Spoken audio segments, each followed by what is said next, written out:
أشهد أن لا إله إلا الله وحده لا شريك له وأشهد أن محمدا عبده ورسوله أما بعد فأعوذ بالله من الشيطان الرجيم بسم الله الرحمن الرحيم الحمد لله رب العالمين الرحمن الرحيم مالك يوم الدين إياك نعبد وإياك نستعين اهدنا الصراط المستقيم صراط الذين أنعمت عليهم غير المغضوب عليهم ولا الضالين.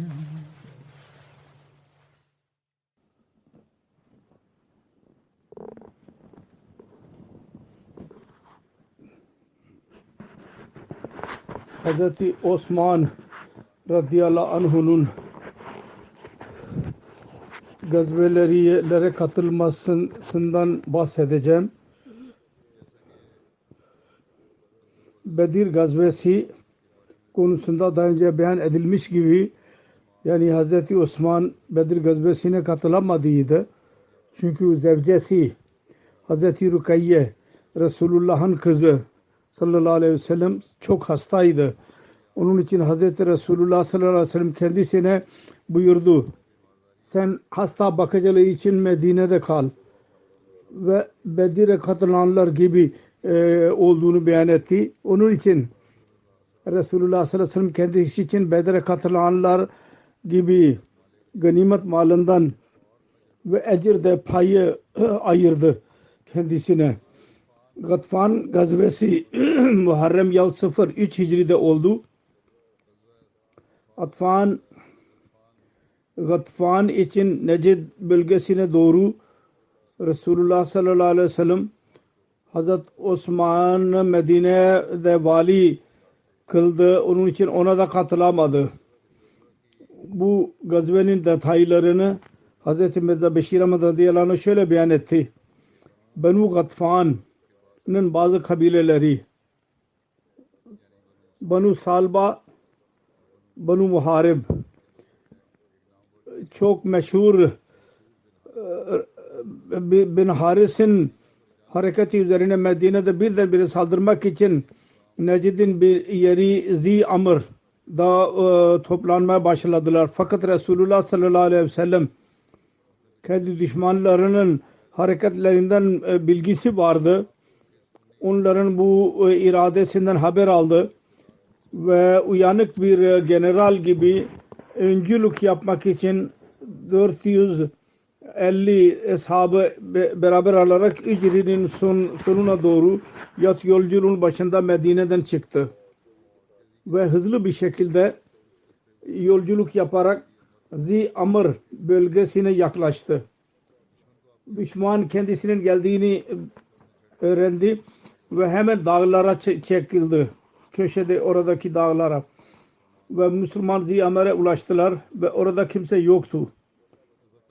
Banu Salba'nın bir bedevisi adı Cabbar olan ashabların eline geçti. Onu esir tutarak Resulullah'ın huzuruna getirdiler. Resulullah sallallahu aleyhi ve sellem ona durumu öğrendi. Öğrendi ki Banu Salba ve Banu Muharib'in bütün kimseleri dağlara sığındılar ve sahaya gelmeyecekler, Müslümanların önüne çıkmayacaklar. Sonunda Resulullah sallallahu aleyhi ve sellem geri gelme emrini verdi. Bu gazvenin bu kadar faydası oldu ki o zaman tehlike Banu Gatfan tarafından bir tehlike doğduydu. O geçici olarak ertelenmiş oldu.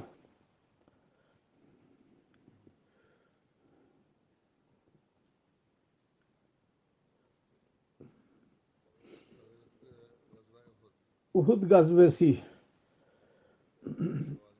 3 Hicri'de olduğu Şevval ayında Hazreti Osman ona katıldı. Savaş esnasında ilk savaşlara katılmadı. Buna katıldı Uhud gazvesine. Savaş esnasında eshabların bir taifesi öyleydi ki onlar birdenbire saldırı ve Resulullah sallallahu aleyhi ve sellem'in şehadetinin haberi alarak meydandan sıvıştılar. Ve öyle bir zaman geldi ki Resulullah sallallahu aleyhi ve sellem'in ile birlikte yalnız 12 ashab kaldı, küçük bir taife. Hazreti Osman ilk taifeden idi. Müslümanlar Kureyş ordusuna yendiler ve ganimet malını toplamaya başladılar. Resulullah sallallahu aleyhi ve sellem 50 okçuyu kendi yerlerini bırakmamalarını emrettiydi. Onlar zaferi görünce kendi yerlerini bıraktılar. Halbuki Resulullah sallallahu aleyhi ve sellem onlara sert bir şekilde yerlerini bırakmayınız buyurmuştu. Halid bin Velid daha Müslüman olmamıştı. Bu manzarayı görünce hemen oradan Müslümanlara saldırdı. Bu o kadar beklenmedik bir saldırıydı ve o kadar kuvvetliydi ki Müslümanlar dağıldılar. Bu dağılanlar eshablar da Hazreti Osman'ın adı dahi beyan ediliyor. Kur'an-ı Kerim'de bunlar için zikir vardır. O günün özel durumu ve kalp imanı ve ihlasını göz önünde bulundurarak Yüce Allah onları affetti. Allah-u Teala diyor ki İnnellezîne tavallav minkum yevmel takal cem'âne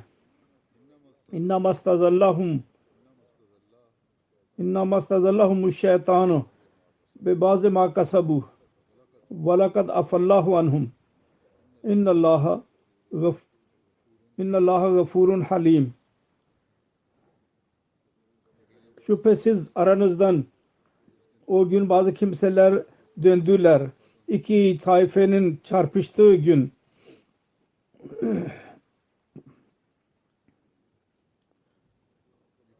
Şüphesiz şeytan onları kışkırttı. Bazı amelleri yüzünden.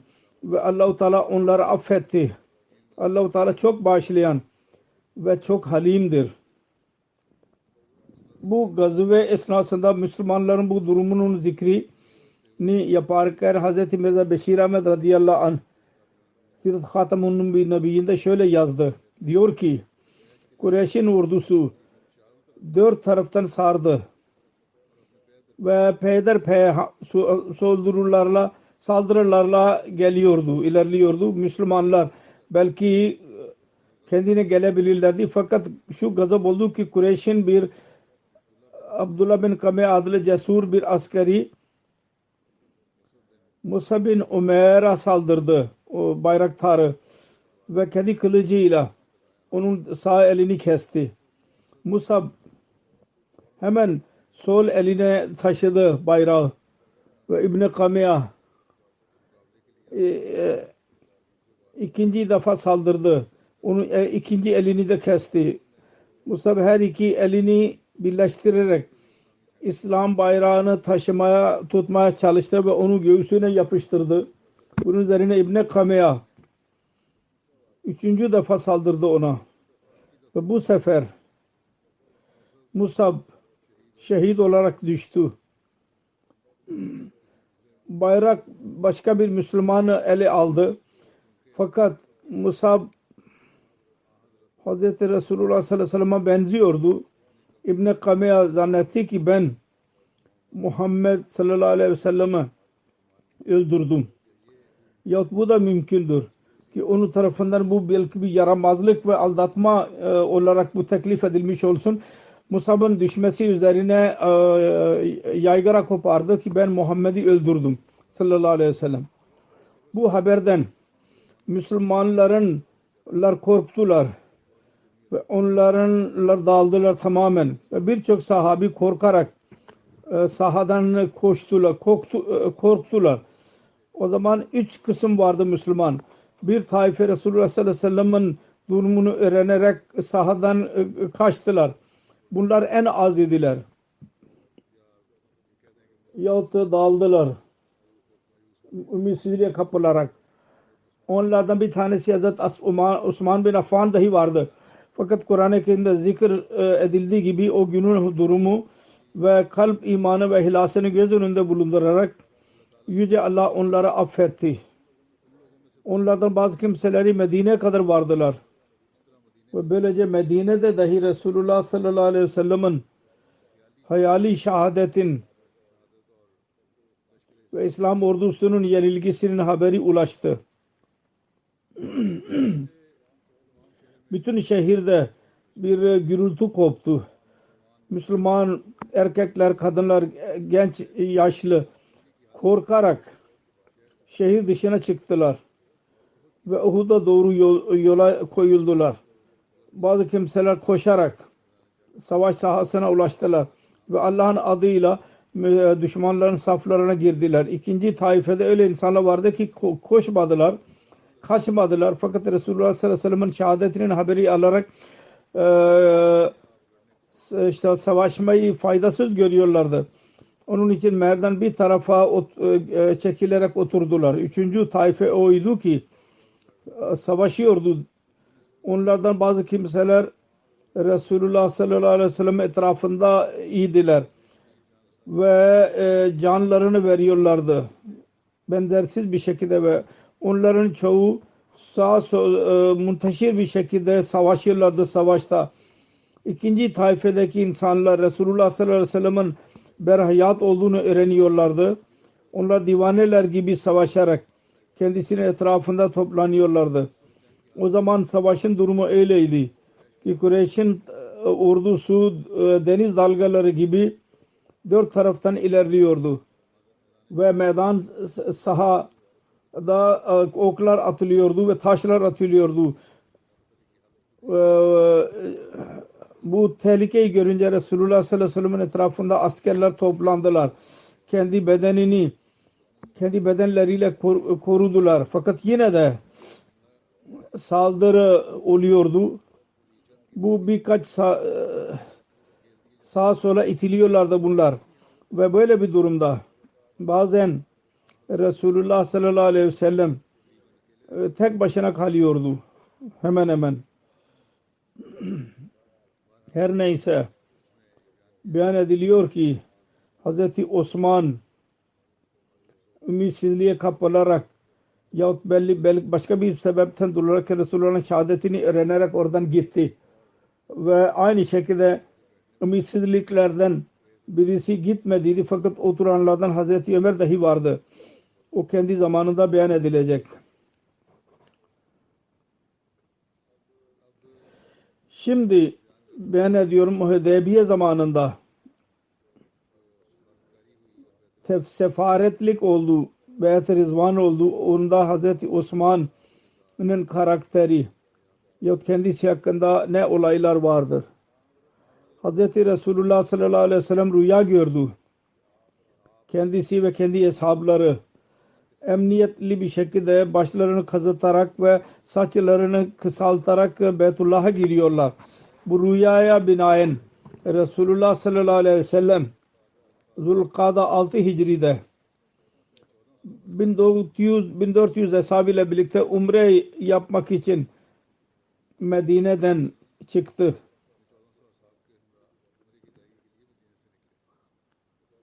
Hudeybiye adlı yerde konakladı. Kureyş kendisini sallallahu aleyhi ve sellem umre yapmaktan mani oldular. Her ikisi arasında sefaretlik başladı. Ve Resulullah sallallahu aleyhi ve sellem Mekke'nin coşkusunu öğrendi. Dedi ki öyle etkili bir zatı Mekke'ye gönderelim ki Mekke'de yaşayan olsun ve Kureyş'in onurlu bir kabileden olsun. Hazreti Osman radıyallahu anh bu gaye için gönderildi. Hazreti Mirza Beşir Ahmed radıyallahu anh onun detaylarını şöyle beyan etmiştir. Onun bir zikrini ben yapayım. yazmıştır. Şöyle yazmıştır. Resulullah sallallahu aleyhi ve sellem bir rüya gördü. Kendisi ashabıyla birlikte Beytullah'ı tavaf ediyor. O zaman Zulkada'nın ayı yakın idi. Cahiliye zamanında 4 mübarek aylardan sayılıyordu. O aylarda her çeşit savaş yasak idi. Güya bir tarafta bu rüyayı gördü. Diğer taraftan Arabistan'ın bütün taraflarında huzur vardı bu 4 ayda. Bu hac günleri değil idi. Fakat İslam daha beyan edilmemişti hac İslam'da. Fakat Kabe'ye tavaf her zaman yapılabiliyordu. Onun için kendisi sallallahu aleyhi ve sellem bu rüyayı gördükten sonra kendi ashablara dedi ki umre için hazırlık yapın. Bu arada ashablarda şunu dahi ilan ettirdi. Bu yolculukta bir savaş söz konusu değil. Yalnız emniyetli bir şekilde dini bir ibadet yapmak istiyoruz. Onun için Müslümanlar bu yolculukta silah almasınlar yanlarına. Arap'ın geleneğine göre yalnız kılıçlarını taşısınlar.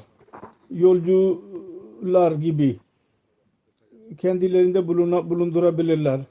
Ve Medine'nin etrafındaki bedevilerde dahi zahirde Müslümanlarla birlikteydiler.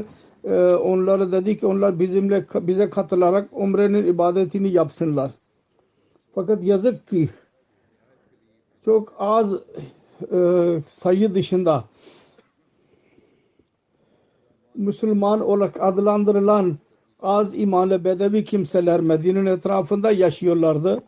Onlar Resulullah sallallahu aleyhi ve sellem ile birlikte çıkmaktan çekindiler. Çünkü onlar düşünüyorlardı ki ister Müslümanların niyeti umre dışında başka bir niyetleri yok fakat Kureyş yine Müslümanlara mani olacaklar. Ama öylece bir yarışma olacak. Ve onlar zannediyorlardı ki bu yarışma Mekke yanında olacak, Medine dışında olacak. Onun için hiçbir Müslüman geri gelemeyecek kurtularak. Onun için korkarak onlar katılmadılar ona. Her neyse Hz. Resulullah sallallahu aleyhi ve sellem 1400 ashabıyla birlikte Zulkada 6 Hicri'nin başında pazartesi günü sabahleyin Medine'den yola çıktı. Bu yolculukta kendi zevcesi Hz. Ümmü Salama kendisiyle birlikteydi. Ve Medine'nin amiri Numeyla bin Abdullah ve İmam-ı Salat Abdullah bin Ümmü Maktum idi. Gözleri yoktu ama idi. Onlar görevlendirdiler. Zulhuleyfa'ya ulaştığı zaman Medine'den 10 kilometre yakındır Mekke yolunda. Orada duralım dedi Resulullah. Ve öğle namazını eda ettikten sonra kurbanlık 70 deveyi işaret koyun dedi. Ve ashablara dedi ki hacıların özel elbisesini istilahen ihram olarak adlandırılıyor. Onu giysinler. Ve kendisi dahi ihram giydi.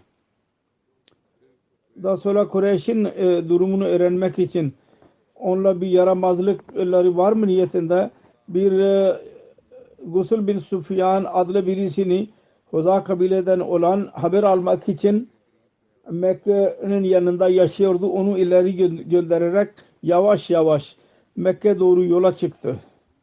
Ve daha fazla dikkatli davranmak için Müslümanların büyük bir sayının önünde bulunmak için Abad bin Bişir'in kumandasında 20 kişiyi görevlendirdi atlıyı. Birkaç gün yolculuk yaptıktan sonra Asfan'a yaklaştılar. Mekke'den 2 menzil fasıladadır, uzaktadır. Deniliyor ki bir menzil 9 mil oluyor. Yani 16 kilometre aşağı yukarı. Haber verdi Resulullah'a ki Kureyşliler çok coşku içindedirler ve azim ediyorlar size mani olacaklar. onlardan bazı kimseler coşkuyu göstermek için arslanların şeyini giyiyorlar ve azim ediyorlar ki biz bunlara mutlaka durduracağız. Kureyş kendi can veren eshaplarının bir taifesini Halid bin Velid'in kumandasında, o zamana kadar Müslüman olmamıştı, öne gönderdi. Ve bu taife Müslümanlara yaklaşmıştı şimdi. Bunda İkrima bin Abu Cehil dahi vardı. Vesaire vesaire. Hazreti Resulullah sallallahu aleyhi ve sellem bu haberi aldı. Tesadümden kurtulmak için eshablara emretti. Mekke'nin yolunu bırakarak sağdan yola çıksınlar. Müslümanlar zor bir yola girdiler ve denizden girerek ilerlediler. Sallallahu aleyhi ve sellem bu yeni yolda yürüyerek Hudeybiye'ye yaklaştı. Mekke'den bir menzil, yani aşağı yukarı 9 mil yahut 15, 16, 14 kilometreliktir. Oradan Mekke'nin dağları başlıyor. Kendi devesi Kusva adıyla meşhur idi. Birçok gazvede Resulullah onu kullandıydı. Birdenbire yere oturdu ve hiç kalkmıyordu. Eshablar arz ettiler, belki bu yorulmuştur. Resulullah sallallahu aleyhi ve sellem dedi ki hayır, yorulmamıştır. Böyle yorulmak bunun adeti değildir. Hak şudur ki Allah-u Teala bundan önce ashab-ı fiillerine Mekke'ye ilerlemesini mani olduydu. Aynısı buna da mani olmuştur. Onun için Allah adına yemin ediyorum, Mekke'nin Kureyşlileri hangi talepte bulunurlarsa harem için ben onu kabul edeceğim. Böyle buyurdu. Ondan sonra Resulullah sallallahu aleyhi ve sellem kendi devesinin kalkmasını söyledi ve o hemen yürümek için hazır oldu. Kalktı. Hudeybiye Vadisi'nin diğer kenarına götürdü Resulullah onu ve orada bir çeşme yanında durarak deveden aşağı indi ve oraya yerde eshablar konakladılar.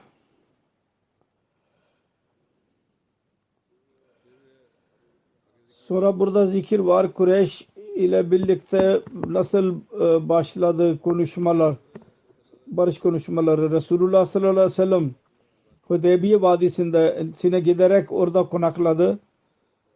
O vadinin pınarına da doğru konakladı ve eshabla orada konakladıkları zaman Huda kabilesinin büyük bir reisi Budayl bin Varka adlı yakında yaşıyordu o bölgede. Kendi bazı insanlarla birlikte Resulullah sallallahu aleyhi ve sellem ile görüşmek için geldi ve kendisine arz etti. Mekke'nin reisleri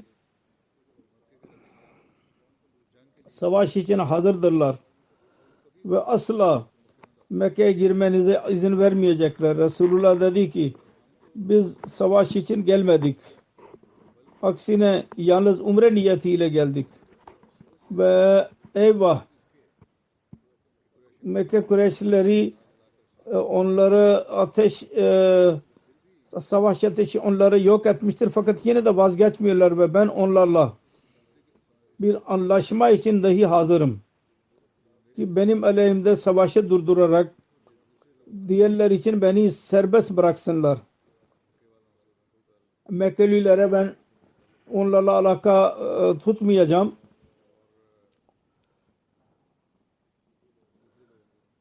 Diğer insanlara İslamiyet'in mesajını vereceğim. Ancak eğer beni bu teklifimi de reddederlerse ve her durumda savaşı kışkırtırlarsa Allah adına yemin ediyorum ben dahi geri gelmeyeceğim. Ya benim canım bu yolda gitmiş diyecek yahut Allah Teala beni zafere ulaştıracak. Bunlara mukabil ben yok olursam iş bitti demek ki. Eğer Allah Teala bana zafer verirse, benim getirdiğim din üstün çıkarsa o zaman Mekkelilerin dahi iman etmekten başka çareleri olmayacak. Hudayl bin Varka'nın bu muhlisane konuşmasının, acı verici konuşması çok etkiledi kendisine ve arz etti ki bana biraz mühlet verin. Ben Mekke'ye giderek sizin mesajınızı ulaştırayım ve anlaşmaya çaba sarf edeyim. Kendisi izin verdi. Hudayl kabilesinin birkaç insanıyla birlikte Mekke doğru gitti. Hudayl bin Varaka Mekke'ye girdiği zaman Kureyş'i toplayarak onlara dedi ki ben Muhammed Resulullah sallallahu aleyhi ve sellem'in yanından geliyorum. Benim önümde bir teklif ileri sürdü. Eğer izin verirseniz ben ondan bahsedeyim. Kureyş'in coşkulu ve sorumsuz kimseler dediler ki biz onun hiçbir sözünü dinlemeye razı değiliz. Fakat büyük kimseler dediler ki evet.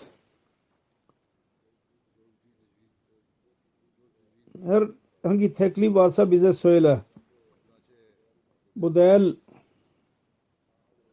Hz. Resulullah sallallahu aleyhi ve sellem'in beyan ettiği teklifini tekrarladı.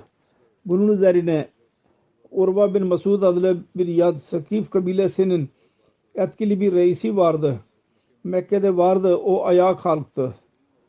Ve eski Arap şeklinde Arap dedi ki ey insanlar ben sizin babanızın yerinde değil miyim? Dediler ki evet. Dedi ki sizle benim oğlum gibi değil misiniz? Dediler ki evet. Urva dedi ki bana karşı güvensizlik mi duyuyorsunuz? Dediler ki hayır. Dedi ki o zaman benim düşüncem şudur. Bu zat Muhammed Resulullah sallallahu aleyhi ve sellem sizin önünüze güzel bir teklif ileri sürmüştür. Siz kabul edin onun teklifini ve bana izin verin ki ben sizin tarafınızdan Muhammed sallallahu aleyhi ve selleme giderek daha fazla konuşayım. Kureyşliler dediler ki tamam siz gidin ve konuşun. O zaman Resulullah sallallahu aleyhi ve sellem'in meclisine vardı. Orada ruh tazeleyici bir manzarayı gördü. Resulullah sallallahu aleyhi ve sellem'in hizmetine geldi. Kendisiyle konuşmaya başladı. Kendisinin önüne aynı konuşmayı tekrar etti. Daha önce Hudayl bin Varka'nın önünde aynı konuşmayı yaptıydı. Urva usulen Resulullah sallallahu aleyhi ve sellem'in düşüncesine hem fikir idi. Fakat Kureyş'in sefaretin hakkını ileri sürmek için bunun hakkında fazla şartlar kabul ettirmek istiyordu. Urva kendisiyle konuşmayı bitirince Kureyş'e geri geldi. Ve gider gitmez dedi ki ey insanlar ben dünyada birçok yolculuk yaptım. Kralların yanına da gittim. Kayser ve Kisra ve Necaşi'nin yanına dahi ben delege olarak gittim. Fakat Allah adına yemin ediyorum. Ben Muhammed sallallahu aleyhi ve sellem'in eshablarını kendisine saygı gösterdiğini gördüysem başka hiçbir yerde ben onu görmedim. Sonra bütün müşahedesini beyan etti. Resulullah'ın meclisinde gördüydü. Sonunda dedi ki ben tekrar bu fikirleri sürüyorum. Muhammed sallallahu aleyhi ve sellem'in fikri karar ve verici bir fikirdir. Onu kabul etmek lazım. Urvan'ın bu konuşmasını dinleyerek Bani Kenana'nın bir reisi adı Hunays bin Alkama idi. Kureyş'e dedi ki eğer kabul ederseniz ben Muhammed'in yanına gideyim. Dediler ki tamam sen git. Bu zat Hudeybiye'ye geldi ve Resulullah sallallahu aleyhi ve sellem uzaktan geldiğini gördü. Hesaplara buyurdu ki bu zat bizim önümüze geliyor. Öyle bir kabiledendir ki kurbanlık manzarasını seviyorlar. Onun için hemen kurbanlık hayvanlarını keserek onun önüne getirin ki öğrensin ve hissetsin ki biz hangi gayeyle geldik. Hesaplar kendi kurbanlık hayvanlarını sürükleyerek getirdiler ve tekbir naralarını atarak onun önünde toplandılar. Bu manzarayı görünce dedi ki Subhanallah, Subhanallah. Bunlar hacıdırlar. Beytullah'ın tavafından biz nasıl onlara mani olabiliriz? Çabuk Kureyş'e geri gitti ve Kureyş'e dedi ki ben gördüm Müslümanlar kendi hayvanların boyunlarında hac izleri var üzerinde. Bu mümkün değil. Uygun değil ki onların tavaf etmesine mani olalım. Kureyş'da o zaman iki parti olduydular. Bir parti Müslümanlara geri döndürmek için ısrar ediyordu. Ve sert bir şekilde mukabele yapacağını söylüyordu. Karşı koyacağını. Fakat diğerler bunu dini geleneklere aykırı olduğunu görerek korkuyordu. Ve onurlu bir anlaşma yapmak istiyordu. Onun için muallak idi bu karar. Burada Arabi bir reis Mikas bin Hafs adlı Kureyş'e dedi ki beni bırakın ben bir yol bulacağım. Dediler ki tamam sen de git çaba sarf et. O Resulullah sallallahu aleyhi ve sellem'in huzuruna geldi. Resulullah sallallahu aleyhi ve sellem uzaktan onun geldiğini gördü.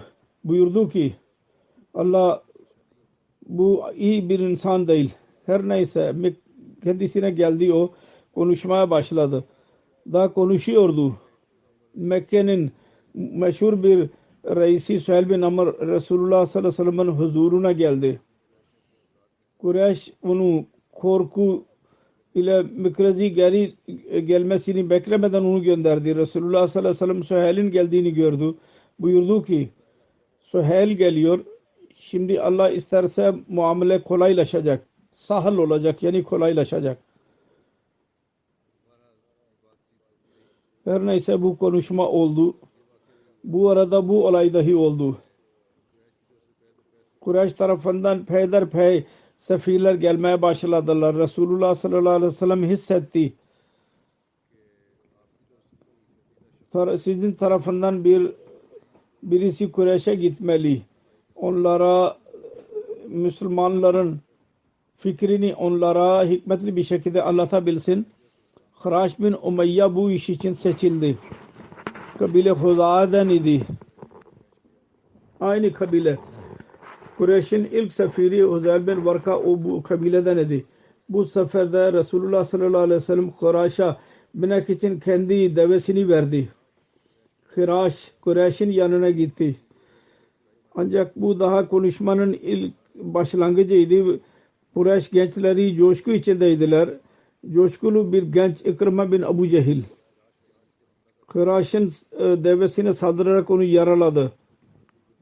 Arap geleneğine göre bunun anlamı buydu ki biz sizin işinize mani olacağız. Bu coşkulu parti Kureyş'in Hıraş'a da saldırmak istiyorlardı fakat büyükler araya girerek onun canını korudular ve İslami kampa geri döndü. Kafirler tarafından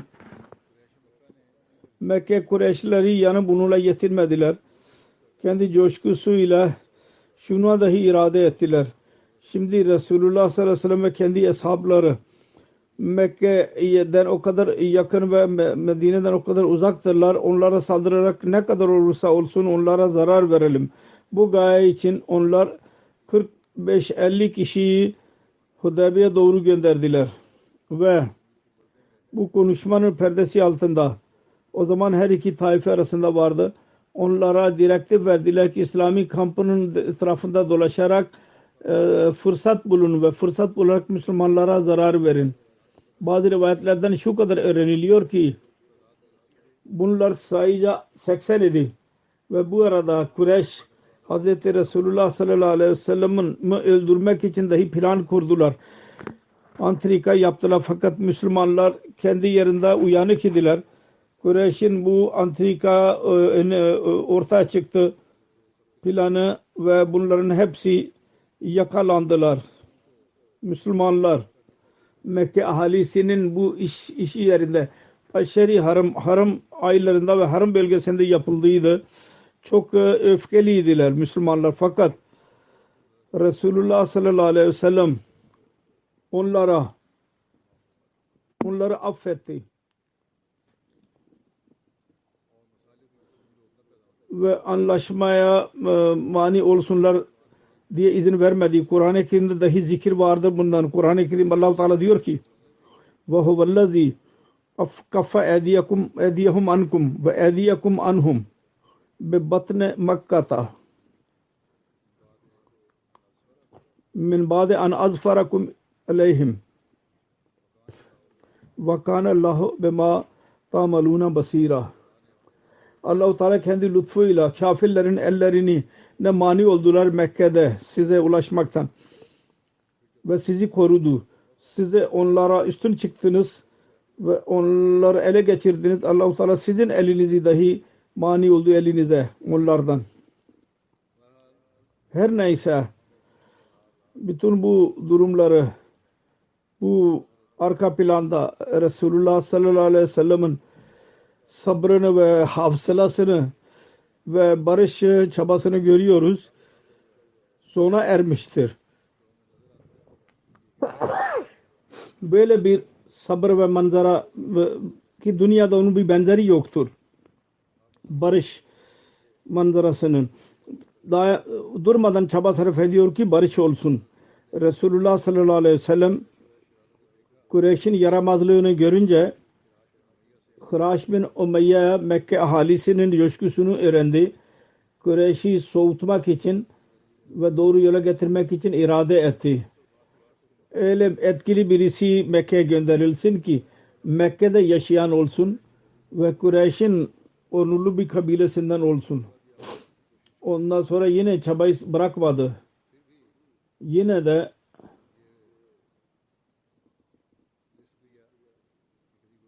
tehlike gözü aldı ki tekrar çaba sarf edelim. Hazreti Ömer bin Hattab'a dedi ki iyidir ki siz Mekke'ye gidin ve Müslümanlar tarafından sefir olun. Hazreti Ömer arz etti ya Resulallah siz biliyorsunuz Mekke'deki insanlar bana çok düşmandırlar ve şu anda Mekke'de benim kabilemin etkileyici bir zatı yoktur. Mekke üzerinde etkisi olsun. Onun için benim fikrim şudur ki barış yolunu kolaylaştırmak için bu hizmet için Osman bin Affan seçilsin. O Banu Umayye kabilesindendir. Onlar etkilidirler. Ve Mekkeliler Osman elinde yaramazlık yapamazlar. Ve başarı daha fazla beklenir. Hazreti Osman gönderilsin. Hazreti Resulullah sallallahu aleyhi ve sellem bu fikri kabul etti. Ve Hazreti Osman'a dedi ki Mekke'ye gitsin. Ve Kureyş'in Müslümanların emniyet dolu iradesinden ve umre iradesinden bahsetsin onlara. Ve Hazreti Osman'a kendisi tarafından bir yazı dahi verdi. Kureyş reislerinin adınaydı. Bu yazıda Resulullah sallallahu aleyhi ve sellem geliş gayesinden bahsetti. Ve Kureyş'e teselli verdi ki bizim niyetimiz yalnız ibadet yapmaktır. Ve biz emniyetli bir şekilde umre yaparak geri gideceğiz. Resulullah sallallahu aleyhi ve sellem Hazreti Osman'a şunu dahi dedi. Mekke'de zayıf Müslümanlar var ya onlarla görüşmeye çalış ve onlara hafsala ver ve de ki biraz daha fazla sabır etsinler. Allah-u Teala pek yakında başarı kapısını açmak üzeredir. Bu mesajı alarak Hazreti Osman Mekke'ye gitti ve Ebu Sufyan ile görüşerek o zaman Mekke'nin reisiydi. Hazreti Osman'ın yakın akrabasıydı. Mekke ahalisinin toplumuna hazır oldu. Orada Hazreti Resulullah sallallahu aleyhi ve sellem'in yazısını ileri sürdü. Kureyş reisleri teker teker onu okudular. Fakat buna rağmen hepsi inat ettiler ki bu sene Müslümanlar Mekke'ye giremezler. Hazreti Osman'ın baskı yapması üzerine Kureyşliler dediler ki eğer fazla istiyorsan sana izin vereceğiz kişisel olarak Beytullah'ın tavafına. Fakat daha fazla değil. Hazreti Osman dedi ki bu nasıl mümkün? Resulullah sallallahu aleyhi ve sellem dışarıda durdurulsun ve ben tavaf edeyim. Fakat Kureyş hiç kabul etmediler. Ve sonunda Hazreti Osman meyus olarak geri gitmeye hazırlandı. Bu arada Mekke'nin yaramazları bir yaramazlık akıllarına geldi. Şu düşünceyle ki böylece biz daha fazla şartları kabul ettireceğiz anlaşmada. Hazreti Osman onun arkadaşlarına mani oldular Mekke'de. Müslümanlarda bir şaya meşhur oldu ki Mekke ahalisi Hazreti Osman'ı öldürdüler. Bu haber ulaştı. Resulullah sallallahu aleyhi ve sellem çok öfkelendi ve üzüldü. O zaman Beyt-i Rizvan aldı.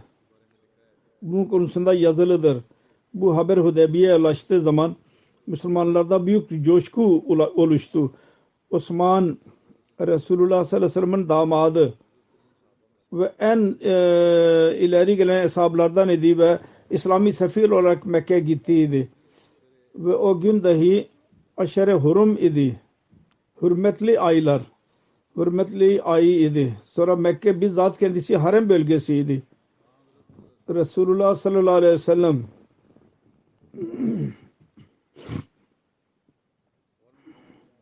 hemen bütün Müslümanlarda ilan ettirerek onları bir ağacın altında topladılar. Ve eshablar toplandıkları zaman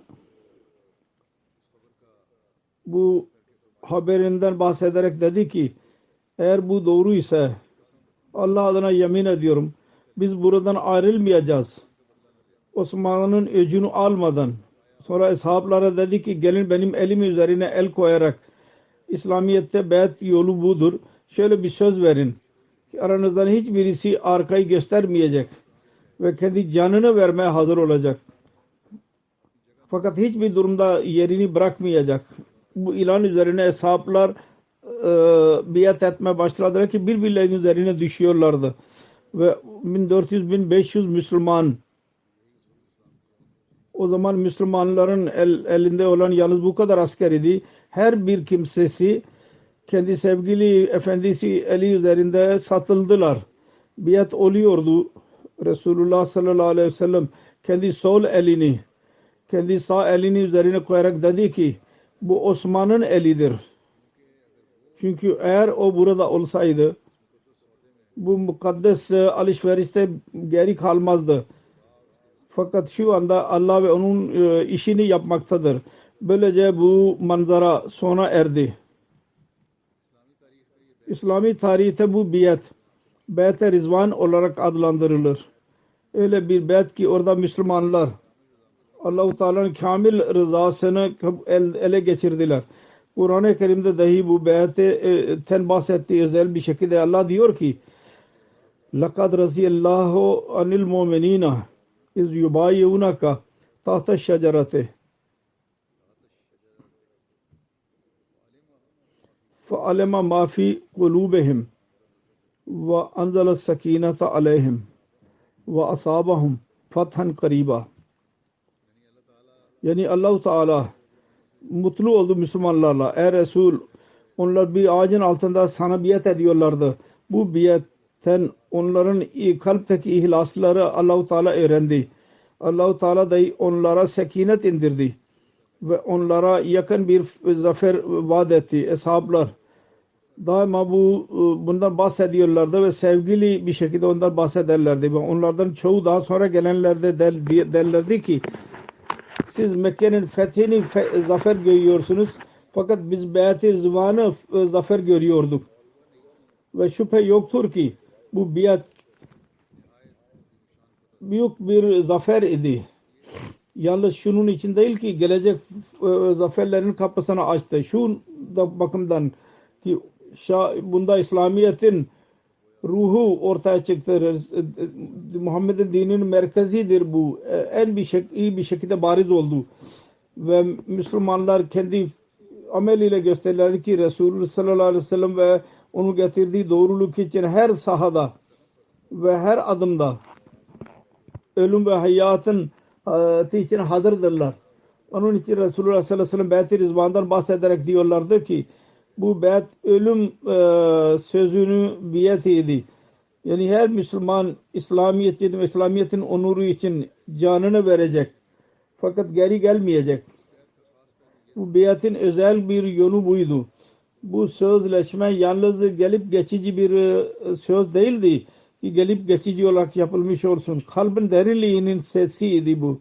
Onun arkasında Müslümanların bütün gücü bir noktada toplanmıştı. Kureyşler bu biyetten haber aldılar, korktular.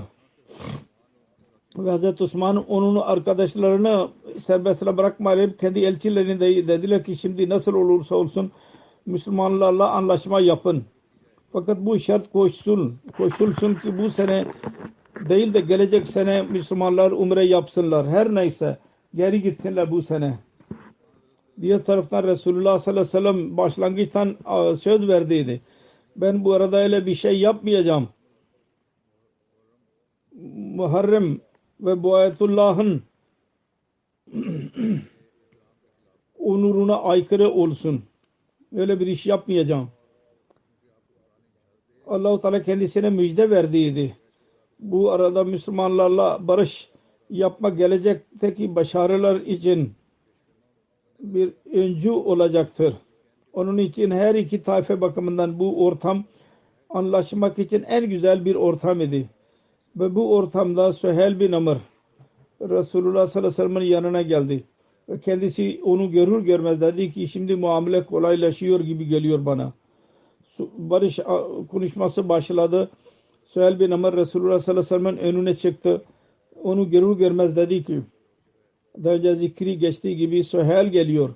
Şimdi Allah-u Teala isterse muamele sahıl olacak. Yani kolaylaşacak. Her neyse Süheyl geldi ve gelir gelmez Resulullah'a dedi ki buyurun uzun tartışmayı bırakalım. Biz anlaşma için hazırız. Resulullah sallallahu aleyhi ve sellem dedi ki biz de hazırız. Bununla birlikte kendi sekreteri Hazreti Ali'yi çağırdı.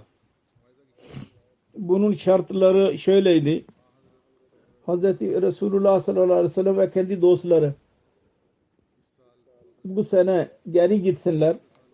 Gelecek sene Mekke'ye gelerek umre yapabilecekler. Ancak kılıçlar dışında başka bir silah yanlarında olmasın. Mekke'de 3 günden fazla kalmasınlar. Eğer bir erkek Mekkelilerden Medine'ye giderse ister Müslüman olsun Resulullah sallallahu aleyhi ve sellem onu Medine'de sığınma vermesin ve geri göndersin. Ancak eğer Müslüman Medine'yi terk ederek Mekke'ye gelirse geri gönderilmeyecek o. Başka bir rivayet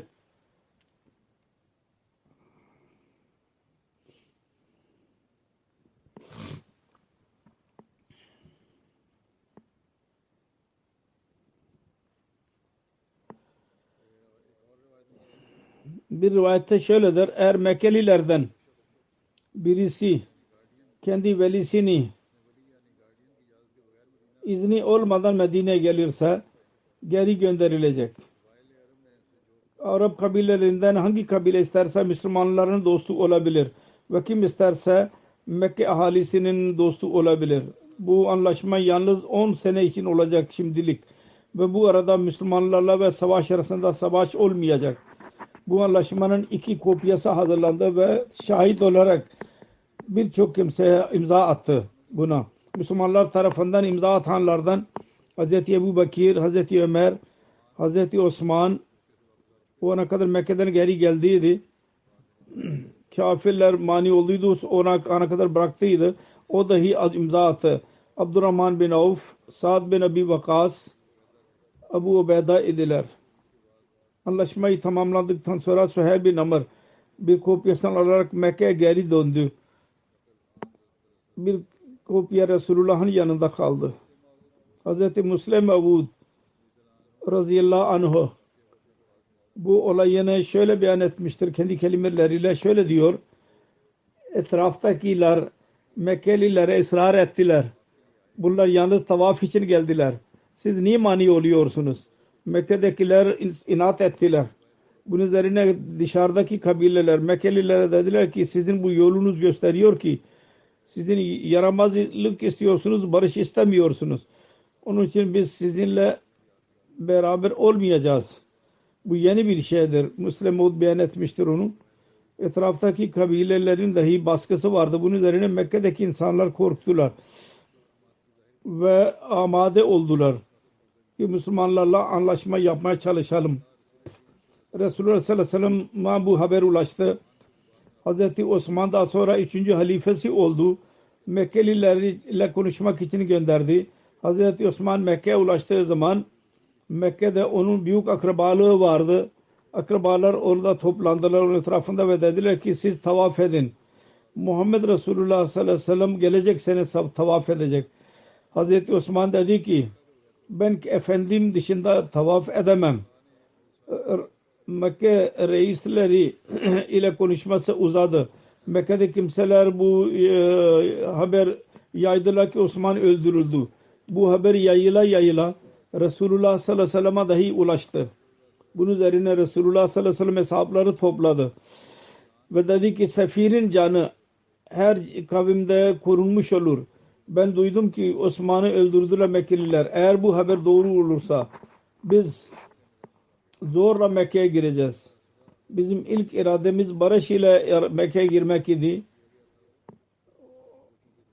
O durum şimdi değişmiş olacak. Biz bu irade bağlı kalmayacağız. Bu anlaşmaya hazır olanlar eğer ilerlemek için savaşma gerekirse burada zafere ulaşacağız yahut da hepimizi öldürüleceğiz. Bana biat etsinler. İlan etmesine üzerine 1500'den daha fazla kendisiyle gelmiş olanlar 1500 asker oldular. Divaneler gibi birbirine üzerinde atlayarak ötekilerden daha önce biat etmeye çalıştılar. Bu biat İslam tarihinde çok büyük bir önemi var bunun. Ve ağaç anlaşması olarak kabul ediliyor. Çünkü bu anlaşma yapıldığı zaman Resulullah bir ağacın altındaydı. Bu biat aldığı zaman son dünyada yaşadığı zaman övünerek söylüyordu. 1500 arasından bir tek kimse biat etmekten çekinmedi. Düşmanlar İslami sefiri öldürdülerse bugün iki durumdan mutlaka birisi olacak. Yahut akşam önce biz Mekke'ye zafer ulaşacağız yahut da biz hepimiz öleceğiz. Fakat biaten daha Müslümanlar gelmemişlerdi ve geldi ve dedi ki Müslüman bu sene izin vermiyorlar. Fakat gelecek sene izin verecekler. Hazırdırlar. Bu arada anlaşma yapmak için kendi temsilcisini ileri sürdü. Osman'ın gelmesi üzerine bir Mekke'nin bir reisi Süheyl adlı anlaşma için geldi ve bu anlaşma yapıldı. Bu zikri devam ediyor. Hazreti Osman gelecek inşallah tekrar beyan edilecek. Dualarınıza yine ben dikkatinizi çekiyorum. Pakistan'ın durumu için özellikle dua edin. Evlerin çar duvarı dahi korunmuş değil. Kendi yerlerinde dahi korunmuş değil. Her yerde molla nerede derse polis hemen giriyor. Bazı uysal kimseler öyle polis vardır ki derler ki biz sizinle sempati gösteriyoruz fakat biz ne yapalım? Bizim üsttekiler bize ne diyorlarsa onu yapmaya mecburuz. Allah-u Teala öyle kötü müdürlerden dahi korusun bizi ve ülkeyi ve her Ahmedi'yi. Allah-u Teala hür bir şekilde ve korun bir şekilde kendi vatanında yaşamasını nasip etsin. Özellikle dua edin. İnşallah Teala bu dualara devam ederse çabuk İnşallah Teala biz göreceğiz ki muhaliflerin sonu çok ibret verici olacaktır. Allah-u Teala bize dua etmeyi nasip etsin ve onu kabul buyursun. Amin.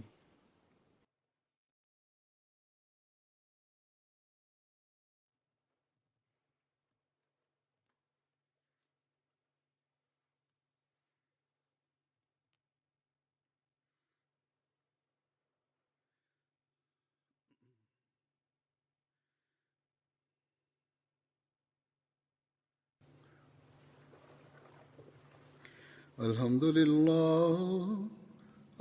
لله نحمده ونستعينه ونستغفره ونؤمن به ونتوكل عليه ونعوذ بالله من شرور أنفسنا ومن سيئات أعمالنا من يهده الله فلا مضل له ومن يضلل فلا هادي له ونشهد أن لا إله إلا الله ونشهد أن محمدا عبده ورسوله عباد الله رحمكم الله إن الله يأمر بالعدل والإحسان وإيتاء ذي القربى وينهى عن الفحشاء والمنكر والبغي يعظكم لعلكم تذكرون اذكروا الله يذكركم وادعوه يستجب لكم ولذكر الله أكبر